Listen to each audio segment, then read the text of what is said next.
Sindh high court ने के electric के बिलों में KMC टैक्स वसूली के खिलाफ दरख्वास्तों पर हुबूरी तहरीरी हुक्मनामा जारी करते हुए आइंदा समाअत तक टैक्स वसूल न करने से मुतालिक हुक्म इम्तना में तोसी कर दी।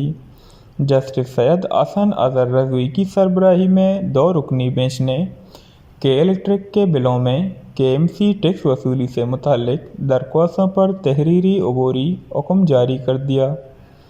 उस्मान फारूक, सैफुद्दीन, आरिफ शेख, एहतशामुल्ला खान एडवोकेट्स दरख्वास्त गुजारान की जानिब से पेश हुए, जबकि इस हसन मुश्तबा आबिदी और उज़रा मुकीम एडवोकेट्स मोहम्मद आरिफ एडवोकेट और administrator Karachi barrister Murtaza Wahab KMC की जानिब पेश हुए, जबकि Qazi Umair advocate Syed Irfan Ali Shah, deputy attorney general Mohammad Qasim और assistant advocate general Mehran Khan और दीगर ओहदेदारान भी पेश हुए।